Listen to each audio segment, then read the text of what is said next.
Hey guys, today I'm going to be showing you one of the more aggravating tasks that there is when it comes to riding mowers and garden tractors.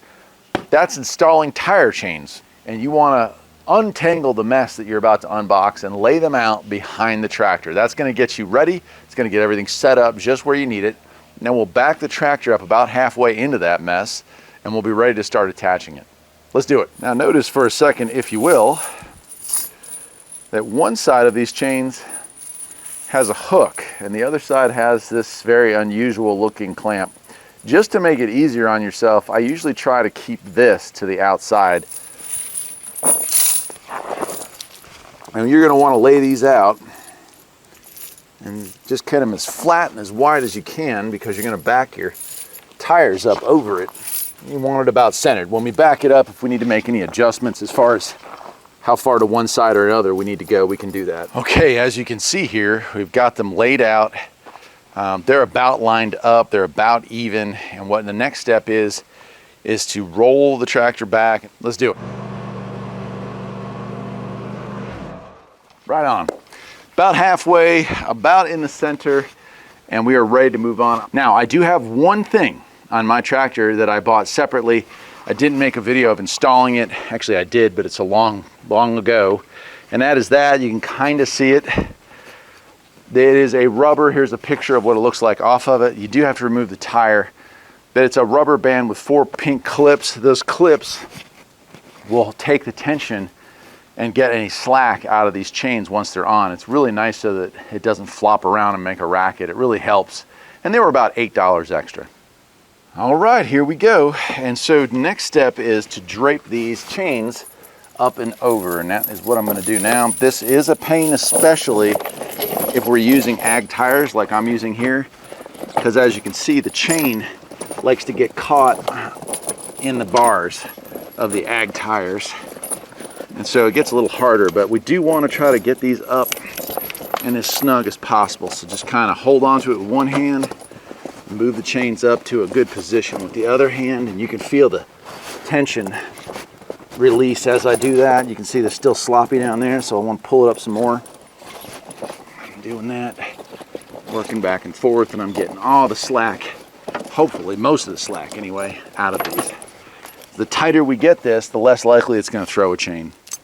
And then the back side, I'll show you this on the other one, but I'm going to move my back piece up and I'm just going to hook it on that side anywhere I can just to hold it in place so that I can focus on doing the exact same thing. I'm getting these chains, trying to get as much slack as I can out of it. You can see that is actually working pretty well. And there we go, we've got it pretty well snugged up. Then you're going to use this hook, and let me get the camera closer in so you can see it. I'll zoom in on that. You're going to get the hook and you're going to go through, and I think that's going to be a little bit too snug. So we'll probably try this one right here. You roll it through, you roll it back. It requires every finger in every place almost, right? And this would be a little easier without the wheel weight on, but you're much better off putting your wheel weight on first because it can be hard to get a good seat once it's installed. There we go. Let me get the camera up to show you how I have that set. And you can see, yeah, there's a wee bit of slack, but we haven't done our back yet. So that'll also be kind of snugged up when we pull on the back. You can see it takes out. But let me get the camera here and I'll show you up close. All right, so here it is up close. We took our piece, we wrapped it around, we came up through here and out the other side, right? And that's pretty snug. There is a little bit of slack, about a 1/2 inch, I'd say, maybe. Yeah, about a 1/2 inch of slack. I'm not worried about it. I am going to eventually zip tie all this so it just doesn't pop loose no matter what, because if you bump into stuff with it, it sometimes can happen, although it's rare. But I'm not going to do that yet because I still need to adjust the inside. It's going to be a little harder to show this on film, but I'm going to do my best to get it. I can see it right there. I'll get the camera zoomed in. So let me show you the back side and then we'll finish this up. Okay, back here you can see here is the hook, and that's all it is. You just get it as snug as you can and hook it in. In this case, that's pretty much where I'm at. I do have more slack on this side than I do on the other side, but for right now we're going to go with that and see. I have 3 links. The other side I had 3 links, so that's pretty equal. Now Some kits will have a little piece of wire that goes around with 4 or 5 springs that hook randomly throughout this. But like I said, on mine, I opted to get these rubber pieces right here. I'm gonna pull it off right now. And again, here's a picture of where I got it on Amazon.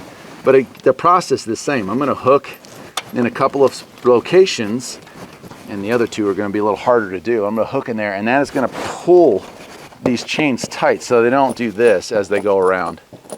Because eventually they'll kind of get offset. You'll get 2 that end up bunching up.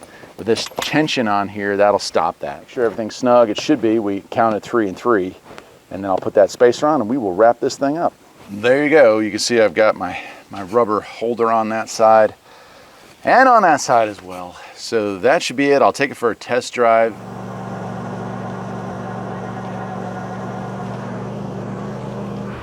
Well, that's it, my friends. They are on, they are tight, no flopping around. This is the best traction upgrade you can get. Putting ag tires on certainly helps, but it is no substitute for a good set of chains, especially in snow or real bad mud. Add some wheel weights and you are ready to do just about anything with your riding mower or garden tractor. That'll do it for today, my friends. Take care.